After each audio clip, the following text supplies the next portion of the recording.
our sacral authority, our sacral response. This is a really, really great practice that we're going to do to get today.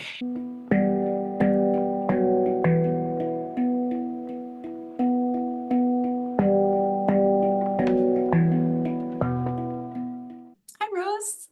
Hi. Hi, good to see you. Okay, so Rose, tell me, what do you want to talk about? Okay. I'm Rose from the Netherlands. Hi, everyone. I would like to make a decision about moving because Okay. I would like to move. I have very noisy neighbors and I would like to move to the town where I studied because some of my friends live there. But the housing rules are really strict and I can only move in a really tiny apartment. And that's a problem because I have a lot of stuff which I'm attached to. So, and I would like to have a garden. So there are also two other towns, B and C, because they are Dutch names and you will not be able to pronounce them. But they are further away and less attractive. And but the rules are different. So I could get a bigger house and I could get a garden. And I'm home a lot, so it's important for me to have a nice house and feel at home.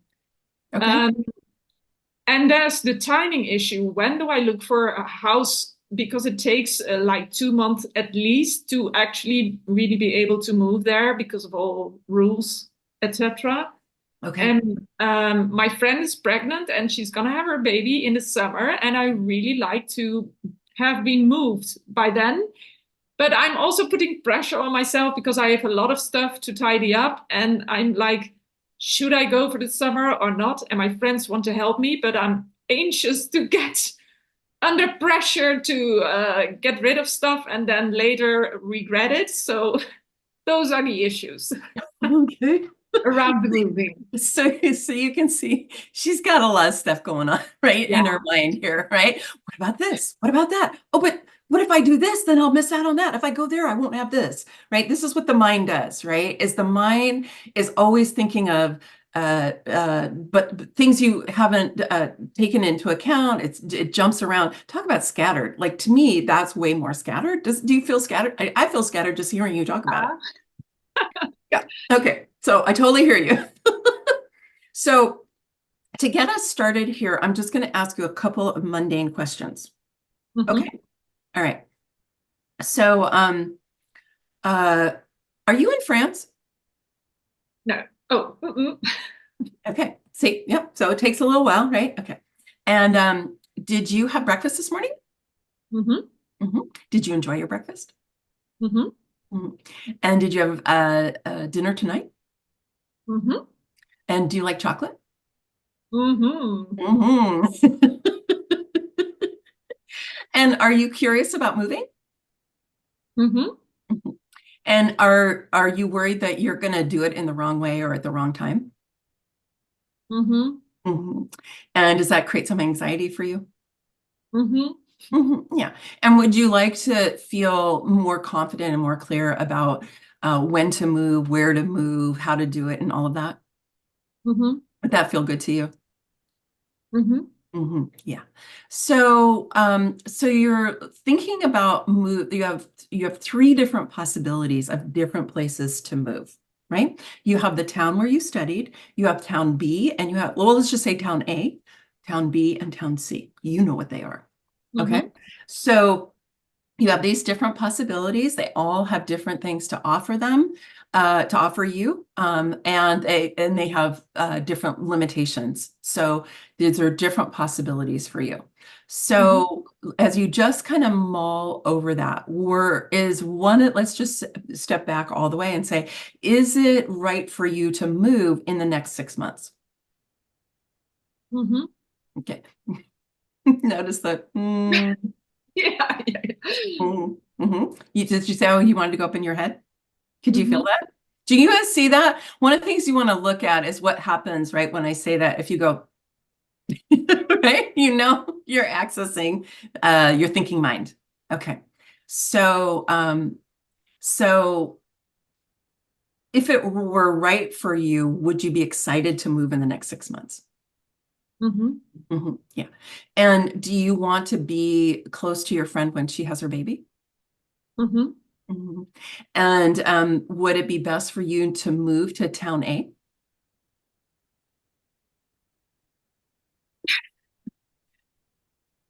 Okay. So yeah. What's going on? Well, I don't You're know. It's thinking. difficult to really. Yeah, I pop into my head, and right. I So no, can't just go. stop right there. No, we don't have to say any more than that. I Okay. popped into my head. Yeah. Okay, because believe me, there's all kinds of explanations in there. I know you could, spend the rest of our time telling us the explanations, but the point is that you popped into your head, Yeah. right? So, is one of these three towns, town A, town B, or town C, the best place for you to move next? Blank. That wasn't blank. You went, Oh, okay. okay. Because here's the thing, is like you need to try to stay right? And Rosa, if you start getting confused, see if you can pull your awareness back in your head, right? Because you're probably up here. Try to Hmm. pull your awareness back into the center of your head between the ears. Okay. So would it be good for you to move in the next 6 months? Hmm. Mhm. And is one of the places you're considering the best place for you to move? Hmm. Even if you don't know which one right now, Hmm. but one of them would be a good next step for you. Hmm. Mhm. And does your body like it when you think about the possibility of moving to the best next place for you? Hmm. Yeah, yeah. Is it exciting to think about having a new fresh start? Hmm. Does it feel good to think about moving away from your noisy neighbors? Hmm. Yeah. So the prospect of moving is kind of exciting. Hmm. Mm. Is it possible that you're making this decision too complicated? Hmm. Is it possible that it could be simpler? Hmm. Is it possible it could be easier? Hmm. Is it the highest priority for you to have a garden? Mm-mm. Mm-mm. Is it the highest priority for you to have a large apartment? You popped up again. Mhm. Yeah. So, okay, but see, this is where you're getting stuck, right? It's just in this place where, right? So, um, did you love the town that you studied in? Hmm. And do you feel frustrated because the apartments are generally small? Hmm. Would you really, putting aside garden, size of apartment, all of those complications, would town A be the best place for you to be? Hmm. If you could get if you could get a space where you felt like you had an apartment that gave you the space that you wanted, then would that be the best place for you to be? Hmm. hmm And is it possible that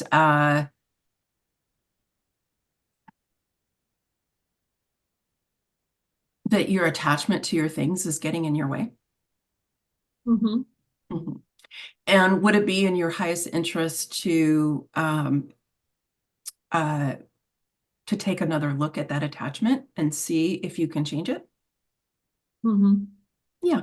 And would there be any relief that you would feel by letting go some of your things? Hmm. And would it make you feel maybe a little more free? Hmm. Maybe a little easier to make choices for yourself because you're not having to think about your stuff and where your stuff is going to be? Hmm. Mhm. Yeah. Is it possible that picking a smaller apartment would give you the motivation you need to change that attachment? Hmm. Does that make you anxious to think about letting go of your things? Hmm. Yeah, understandably so. That's kind of anxiety producing, huh? Oh no, I have these things, they've meant so much to me over the course of my life. Mhm. Hmm. Yeah. And so would the best next step for you to be really kind of tuning in to your attachment to your things and see if that could shift. Mm-hmm. Because I think it's my sense here is that piece is uh is in your way. Does that feel right to you? Mm-hmm. Yeah. And are you willing to dig into that and see what might be best for you around you and your stuff? Mm-hmm. Okay. So that's our 10 minutes. How did that feel? Yes, good. Yeah. Did you feel like you got some clarity? Maybe not exactly the clarity about exactly where to be, but about what your next step is? Yeah. Yeah. Yes. And you had really good questions, so I could get back into my sacral again. Right. Right. Very good. Thank you, Rose. Yes. Thank you, Maggie. I really want to invite you who are here and who are watching the recording later, if this is of interest to you, that you come to our Sacral Skills Lab. It's happening in March. It's 3 Thursdays. It's the 7th, the 14th, and the 21st. This will be a limited period number because I want to be able to work consistently with people over the course of those 3 weeks.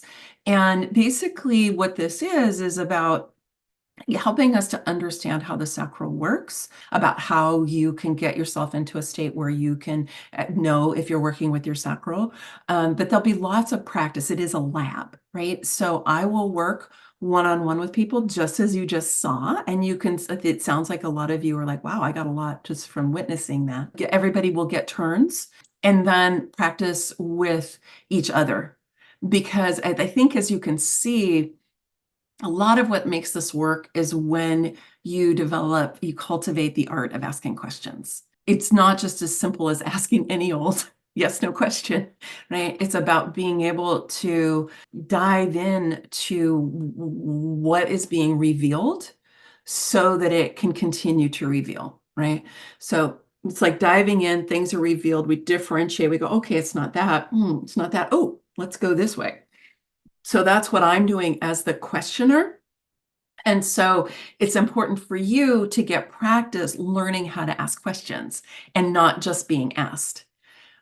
Because then you can ask other people in your life, but also as you're developing more of your skill, you'll be able to ask yourself questions more. And so that's a big part of doing this as well, is being able to develop that art of asking questions. This is really designed to help you master your sacral response. So if what we do today is something that piques your interest and you're like, that's great, and I know I need more practice, because we kind of all do, right? Then that would be a great next step for you.